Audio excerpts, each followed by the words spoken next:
Ya Sí, empecé a grabar, ya empecé a grabar. ok, de nuevo. Entonces, ¿qué es lo importante saber del folículo secundario? Que va a estar constituido por dos capas externas, ok, que son la teca externa y teca interna. La teca interna es la que va a producir andrógenos. Una capa más interna que es la granulosa, ok, y el ovocito primario. Y importantísimo saber que ese folículo va a tener dentro una cavidad llena de líquido que es el antro, ok, por eso se llama folículo antral. Y que el ovocito se va a rodear de células de la granulosa para formar la corona radiata. ¿Ok? Eso es un folículo secundario. Y el folículo terciario o folículo de Graf o folículo maduro, la principal característica es que vamos a tener igualito las dos tecas, ¿verdad? El antro, la granulosa, el ovocito con su corona radiata y su zona pelúcea, pero la diferencia es que no va a estar pegado de una zona del folículo, sino que este se va a despegar y va a quedar flotando en lo que es el folículo, ¿ok? Y a su vez, este ovocito primario va a evolucionar, por decirlo así, o va a madurar, o va a dividirse, ¿ok? En ovocito secundario, ¿ok? Que ya vamos a ver cómo se divide. Se transforma en ovocito secundario. Entonces, la principal característica del folículo de Graf, que va a contener a un ovocito secundario y se va a formar algo llamado como estigma. ¿Qué es el estigma? El estigma es una zona del folículo que es débil, por decirlo así, y es por esa zona donde se va a romper el folículo y va a liberar al óvulo. ¿Me expliqué? ¿Me entendieron todos? Sí. Seguimos entonces. Esto es lo que estaba Profe, hablando, fíjense. Ajá. yo tengo una pregunta. O sea, ¿se produce la meiosis a medida que va evolucionando los folículos Sí. o se produce la meiosis adentro del de Graf nada más? No, la primera meiosis, ¿verdad? La primera meiosis se produce cuando está el ovocito, o sea, cuando el folículo va a cambiar de folículo secundario a folículo terciario. ¿Me explico? O sea, lo que hace que el folículo secundario se llame folículo de Graf principalmente es que el ovocito primario hace su primera división meiótica y se transforma en ovocito secundario. ¿Me expliqué? Ah, sí, sí, ya. Ok, gracias. Ajá. Ok. Entonces, esto es lo que yo les estaba mencionando. Fíjense. Este folículo primordial, fíjense que tiene una sola capa de células, ¿verdad? Y el ovocito dentro. Aquí tendríamos el ovocito secundario, perdón, el ovocito primario, unilaminar, multilaminar, laminar, perdón. Ahí se formaría, fíjense, aquí se está formando por fuera la teca, pero aún no está dividida en teca interna y teca externa. Y el folículo, perdón, el ovocito se rodea de la zona pelúcida, ¿ok? Luego viene el folículo secundario, que fíjense que va a presentar que las tecas se van a dividir, teca interna y teca externa, se forma el antro y el ovocito se rodea de un conjunto de células de la granulosa llamada que forman la corona radiata. Y por último, el folículo de Graf lo que hace es que este ovocito primario se transforma en ovocito secundario detenido en la metafase 1. ¿Ok? Pero en la metafase 2. ¿Ok? ¿Se entendió? Sí. Ajá. Esto es lo mismo. Y bueno, no traje un... Conchale, ¿cómo no voy a traer la lámina? Se me olvidó. Vamos a hacer un paréntesis aquí para hablar de cómo es la gametogénesis en la mujer. ¿Ustedes vieron ya gametogénesis en la mujer por casualidad de la vida? Sí, sí, sí lo vimos. La ovogénesis, ¿verdad? Ah, la ovogénesis. ¿Saben cómo se divide el folículo, perdón, el ovocito primario, secundario, los cuerpos polares? ¿Saben todo eso? Sí. Sí, sí, que los cuerpos polares Ah, mueren por apoptosis porque no tienen citoplasma y tal. ajá. Entonces me salto eso. Sí, bueno, por mi parte está bien, no sé los muchachos, no sé los demás. A ver, ¿qué dice el público? Bueno, yo no soy partidaria de que lo explique, a lo mejor. Bueno, vamos a explicarlo rapidito, rapidito de forma somera. Ajá. Acuérdense que toda célula sexual nace de una célula germinativa, ¿verdad? Que en el caso de la mujer se llama ovogonia. ¿Ok? Que acuérdense que se forma en el saco vitelino y migra a las crestas gonadales. Eso ya lo vimos anteriormente. Ajá. Entonces, esas ovogonias cuando llegan a las crestas gonadales se empiezan a replicar por mitosis. Mitosis, mitosis, mitosis, mitosis y mitosis para producir muchas ovogonias. ¿Ok? Esas ovogonias en el desarrollo fetal van a iniciar la primera división meiótica. Ya, la ovogénesis también se divide en varias fases. Fase, bendito sea Dios, fase proliferativa, fase de meiosis, ¿ok? Y fase de maduración, si no me equivoco. Tengo un colapso aquí. Ajá. La fase proliferativa, la que les estoy mencionando, las ovogonias se empiezan a dividir dentro de la cresta neural, ¿ok? Esas ovogonias van a empezar a madurar y van a transformarse en ovocitos primarios, ¿ok? Ese ovocito primario en el desarrollo fetal va a experimentar su primera división meiótica y ahí empieza la fase meiótica. Su primera división meiótica, ¿ok? Perdón, ajá, va a iniciar su primera fase, división meiótica, pero se va a detener lo que es la profase 1, ¿ok? Esa división meiótica está paralizada. Estamos en fase meiótica, pero el ovocito está paralizado y es un ovocito primario paralizado en profase 1. ¿Me explico? Sí. Ajá. Nace la bebé, ella crece, llega a la puerta y en la puerta ese ovocito primario detenido en profase 1 continúa su primera división meiótica, ¿verdad? Para transformarse en ovocito secundario detenido en metafase 2. ¿Me expliqué? Sí. Es más o Ajá, menos lo mismo que pasa con los espermatogenes, ¿no? Algo así, es más o menos la es forma. algo parecido. Es algo parecido, lo único que aquí no estamos formando 4 espermatozoides. ¿Ok? Y el proceso de la espermatogénesis es continuo, no se detiene, eso es continuo. Meiosis 1, meiosis 2, maduración es continuo. ¿Ok? La gametogénesis femenina, la ovogénesis, no es continua. Fíjense que ella se detiene. Por supuesto, cuando el ovocito primario completa su primera división meiótica, forma un cuerpo polar, el primer cuerpo polar, y el ovocito secundario, ¿verdad? El ovocito secundario inicia su segunda división meiótica y se detiene en metafase 2. ¿Qué es lo que ocurre? El folículo de Graf madura, o sea, ya el folículo de Graf llega a la ovulación, se rompe, libera el ovocito secundario y llega a la trompa a nivel de la ampolla. Cuando llega a la ampolla viene el espermatozoide y se fecunda el óvulo, al ovocito, y ese ovocito secundario, tenido en metafase 2, continúa su proceso de división meiótica. ¿Ok? Y va a formar entonces al famoso óvulo, por un lado, y por otro lado, al segundo cuerpo polar. ¿Ok? ¿En qué consiste la fase de maduración? En la formación del óvulo y del pronúcleo femenino. ¿Ok? ¿Se entendió? O Sí. sea, sí. Ajá. Eso así de forma somera, porque como ya lo vieron, bueno, nada más para repasar. Ajá.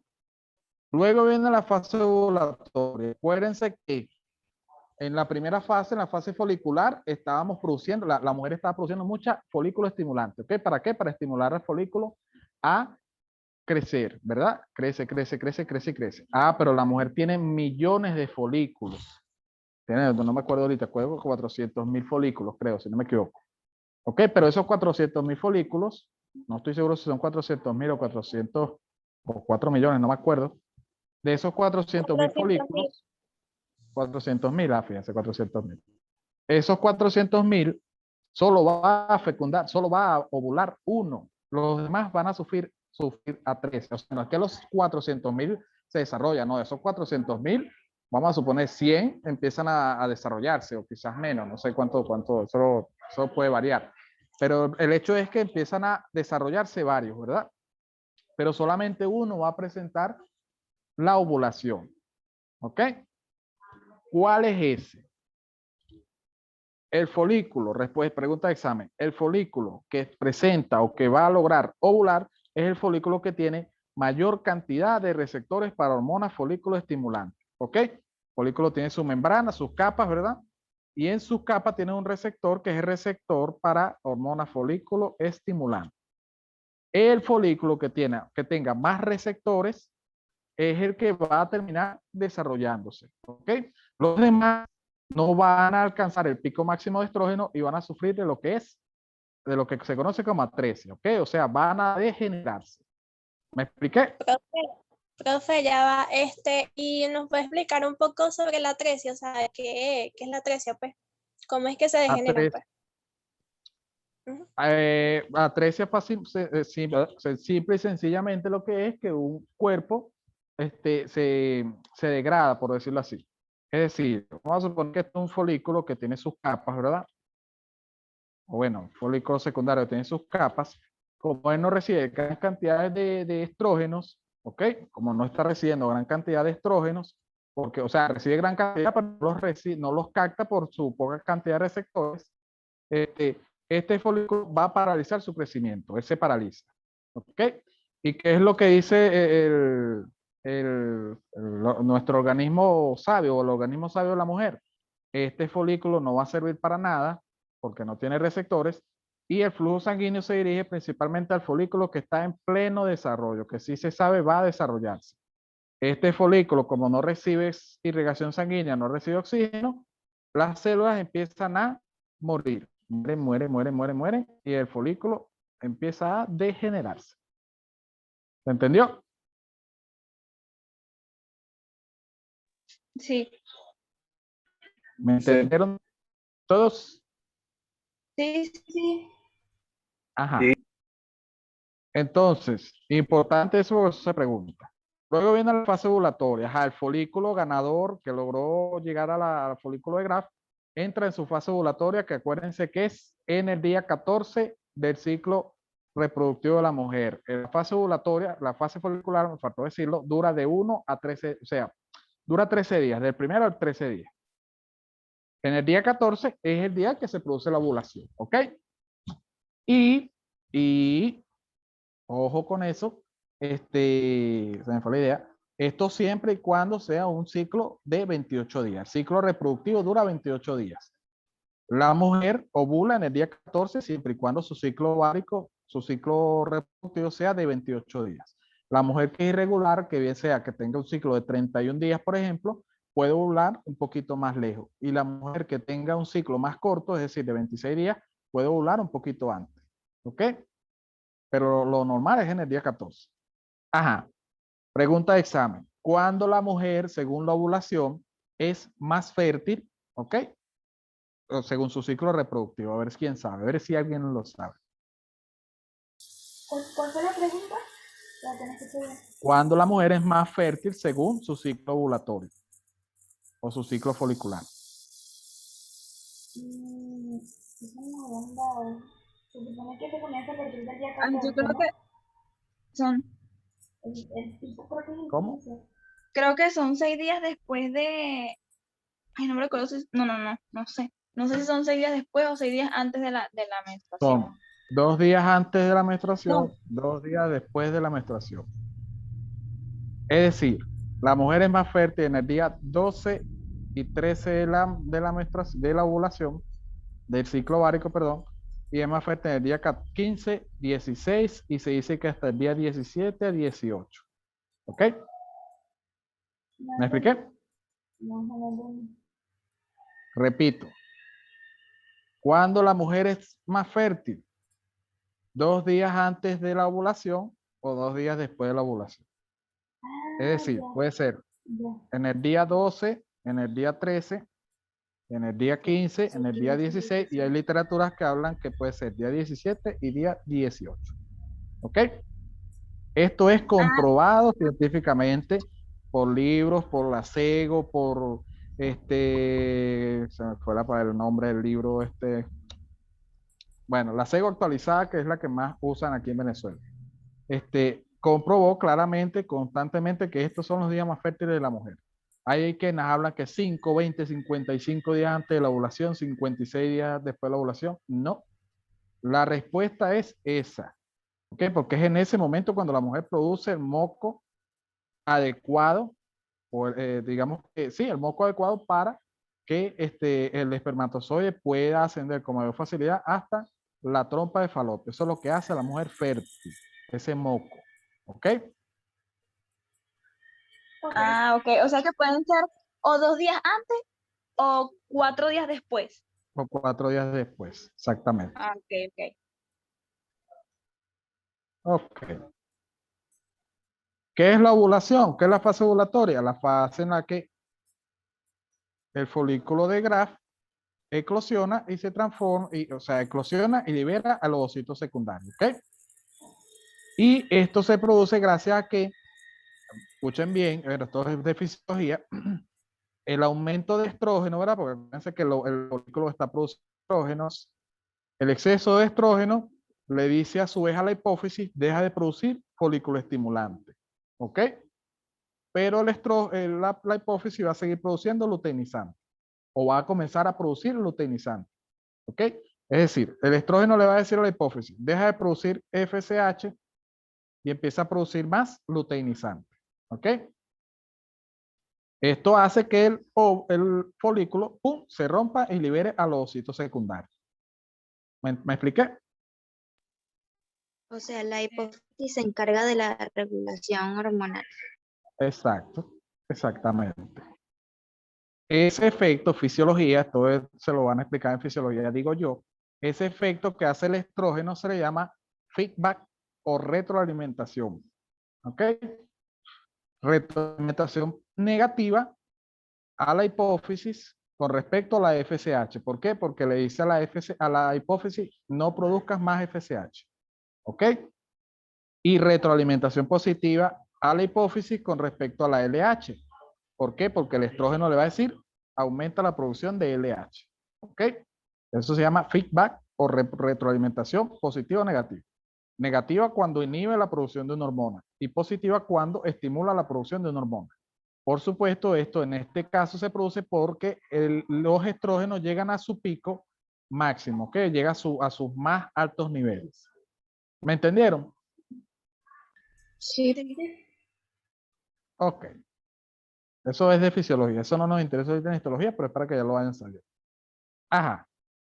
Entonces, esto es lo que yo les estoy mencionando. Se rompió el óvulo, perdón, el folículo, liberó el óvulo y al ovocito secundario, el ovocito secundario se va a la ampolla de la trompa.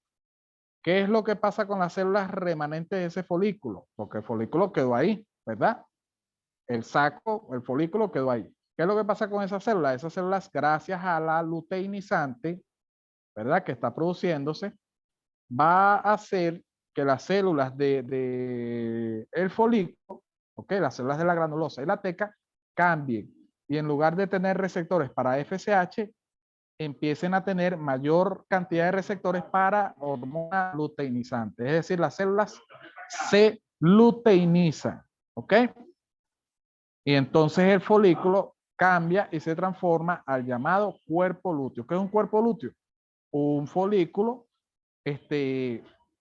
formado por muchas células con receptores para hormona luteinizante. ¿Ok? Esas células las vamos a llamar células lúteas. ¿Ok? ¿Por qué se llaman células lúteas? Porque esas células van a ser estimuladas por la luteinizante para que produzcan progesterona. Esas células van a empezar a producir mucha progesterona. ¿Para qué? Para que el útero se prepare, aquí eran unas características que vamos a ver más adelante, para recibir a un posible embarazo. ¿Me entendieron? Sí. Ajá, ¿cómo se llama eso? Cuerpo lúteo, corpus albicans, cuerpo amarillo y así. ¿Ok? Ajá. ¿Cuánto dura esta fase? Del día 15 al día 28 del ciclo reproductivo. El día 28, ¿qué ocurre? El exceso de progesterona, la progesterona llega a su pico máximo, ¿verdad? Gracias a que el cuerpo lúteo produce testosterona que llega a un momento que llega a su máximo. Entonces la progesterona le va a decir a la hipófisis nuevamente, epa, deja de producir luteinizante y empieza a producir folículo estimulante. ¿Ok? Y aquí se reinicia el ciclo. Disminuye la luteinizante y por lo tanto el cuerpo lúteo no puede ser mantenido y se degenera, ¿ok? Y a su vez aumenta los niveles de FSH, ¿para qué? Para que vuelvan a madurar otros folículos, ¿ok? Se reinicia el ciclo ovárico. ¿Me expliqué? Sí. Ok. Así de sencillo es el ciclo folicular. Y bueno, esto sería el cuerpo lúteo, ese horrible que está ahí. ¿Ok? Eso no tiene pérdida. Y aquí está el ciclo folicular, en resumen. Entonces, del día 1 al día 13, fase folicular. ¿Ok? Aquí está aumentada, acuérdense, la FSH y los estrógenos. ¿Ok? Llega al día 14, los estrógenos producen que disminuya la folículo estimulante y aumente la luteinizante. ¿Ok? Esto hace que el folículo se rompa, se produzca la ovulación, libera los ovocitos secundarios, ¿verdad? ¿Ok? Y queden las células del folículo ahí remanentes ahí dentro del ovario. El aumento de la luteinizante cambia las células del folículo a células lúteas y se forma el cuerpo lúteo. El cuerpo lúteo produce progesterona. Entonces, en la fase lútea, ¿qué vamos a tener aumentado? La LH y la progesterona. ¿Ok? La fase lútea va desde el día 15 al día 28. El día 28, el exceso de progesterona le dice la hipófisis para la producción de luteinizante y se reinicia el ciclo ovárico. ¿Ok? Facilito. Ajá. Apréndanse las hormonas, que eso se pregunta mucho. Seguimos. Bueno, ahí está el corpus albicans, que el corpus albicans, cuando baja la producción de testosterona, se degenera. Se degenera luego de 14 días, es decir, al día 28. Si ocurre un embarazo, si resulta que acontece que al ovario, al óvulo, a los ovocitos secundarios lo fecundaron, ¿verdad? El ovocito secundario baja, se implanta, baja al útero, se implanta y va a, o sea, en todo el proceso de desarrollo del embarazo se va a formar una estructura llamada sincitio trofoblasto, ¿ok? Si ustedes ya vieron fecundación, deben de saber qué es eso, o no saben qué es eso. Bueno, ¿Saben? yo no me recuerdo bien. Ajá, No. cuando el folículo se anida, para el folículo, cuando ¿cómo se llama? El cigoto, ¿verdad? Que es un óvulo fecundado por un espermatozoide, baja al útero. Cuando llega al útero se transforma en una blástula. ¿Qué es una blástula? Un cigoto que contiene una capa externa llamada trofoblasto y una capa interna llamada embrioblasto. El embrioblasto es el que forma el embrión y el trofoblasto se va a dividir en dos capas, ¿ok? El sincitio trofoblasto y el citotrofoblasto. Esto es otra clase de embriología, para que sepan.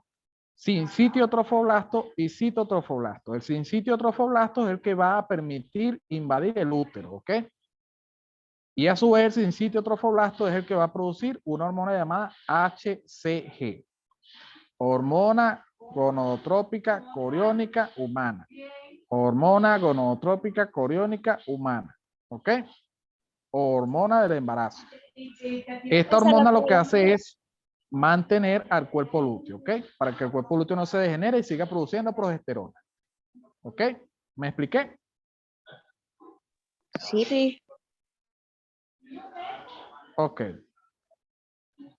Esta hormona HCG es la que nosotros pedimos cuando queremos saber si una mujer está embarazada o no. ¿Ok? Pedimos beta HCG cuantificado. ¿Ok? Eso es un test de embarazo en sangre. Ajá. Seguimos. Esto es básicamente lo mismo que estábamos hablando. Y llegamos a las trompas de falopio. Yo creo que no va a dar chance de terminar toda la clase porque es larga. Pero bueno. Trompa de falopio. La trompa de falopio, ¿verdad? De falopio, desde el punto de vista anatómico, se va a dividir, ya lo vamos a ver en infundíbulo, ampolla, istmo y porción intramural. Ya vamos a ver qué es el infundíbulo y todo eso. No se les puede olvidar. Infundíbulo, ampolla, istmo y porción intramural. ¿Dónde se produce la fecundación? Pregunta de examen. En la ampolla uterina. ¿Ok? Pregunta de examen. ¿Dónde se produce la fecundación? En la ampolla uterina. La trompa de falopio tiene 3 capas. ¿Ok? De adentro hacia afuera, una capa mucosa que tiene un epitelio cilíndrico ciliado. ¿Ok? Una muscular que va a contener a su vez 2 capas, una circular interna y una longitudinal externa. Perdón, una circular interna y una longitudinal externa. La mnemotecnia es cile, circular interna, longitudinal externa, ¿ok?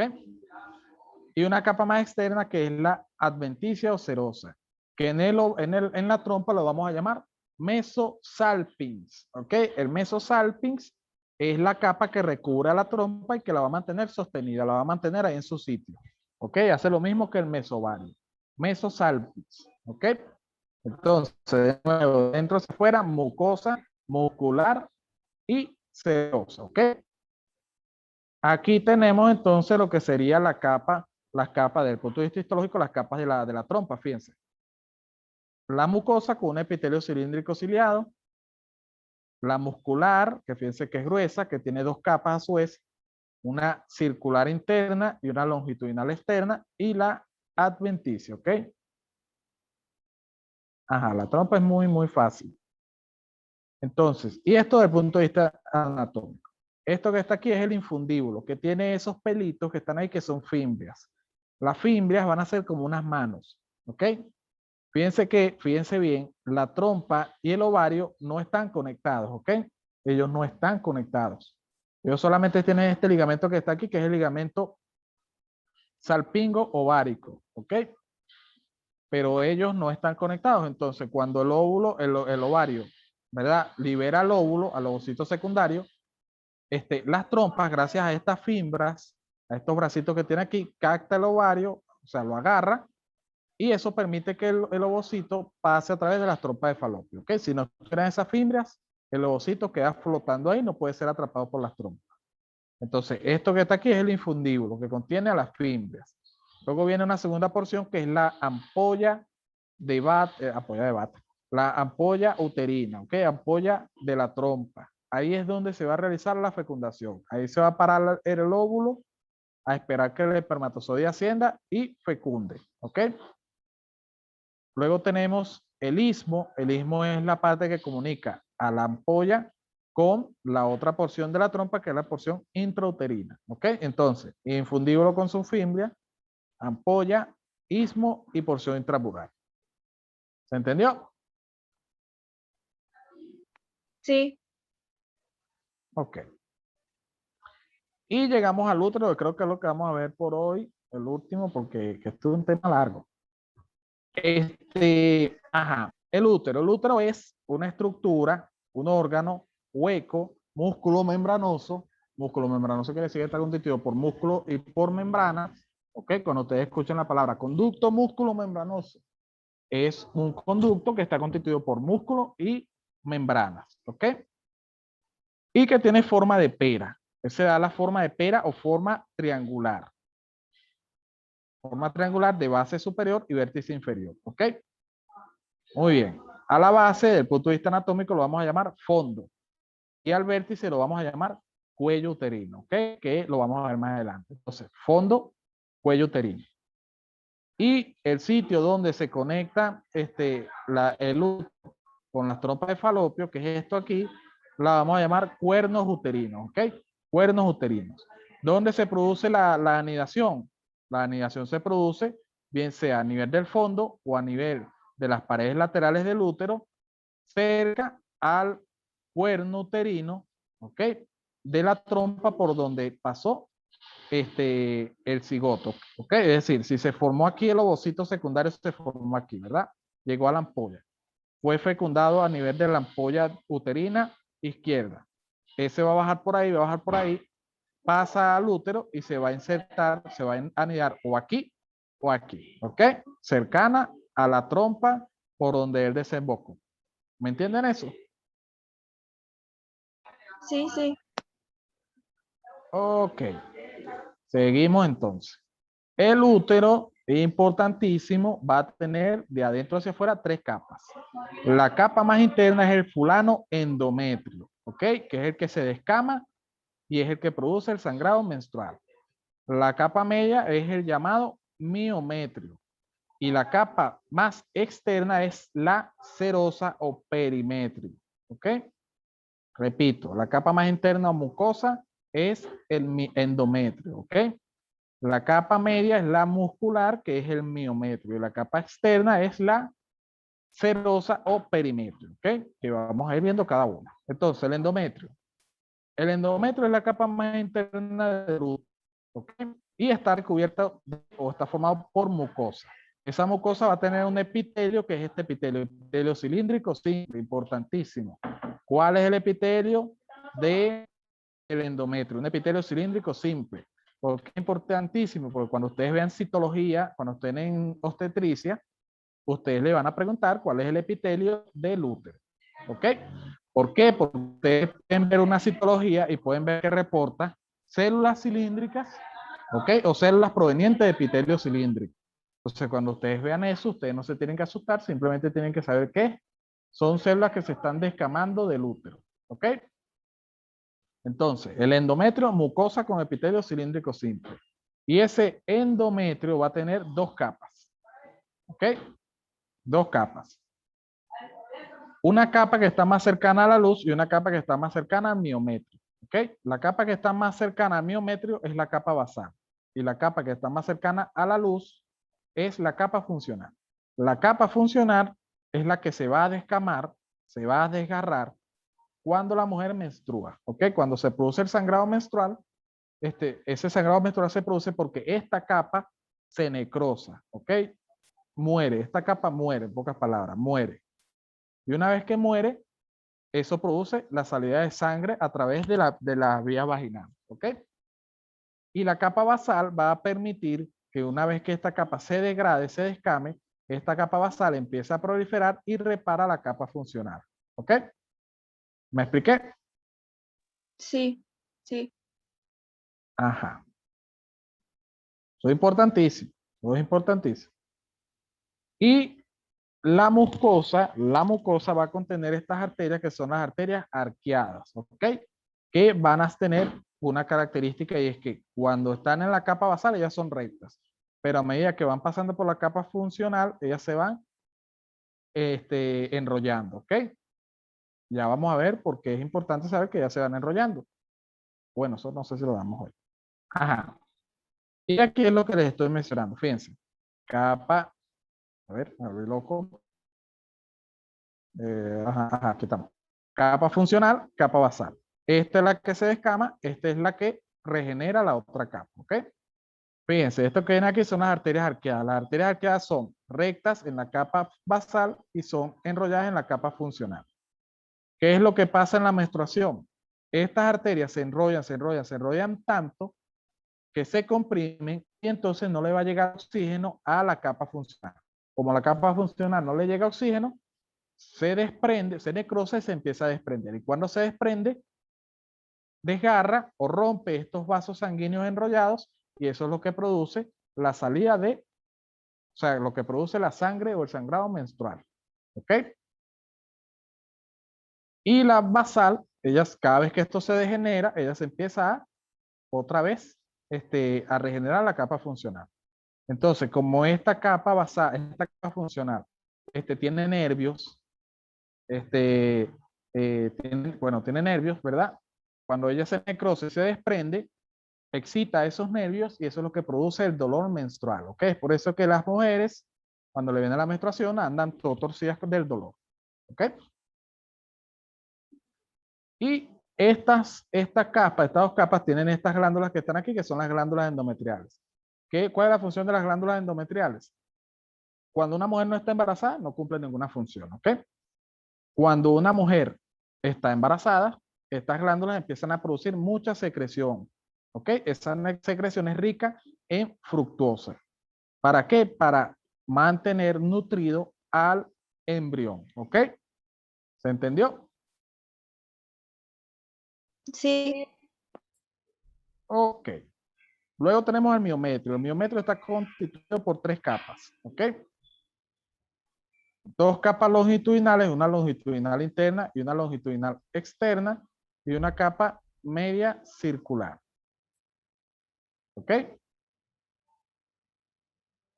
Así es la cosa. Una longitudinal interna, una longitudinal externa y una capa circular media, ¿ok?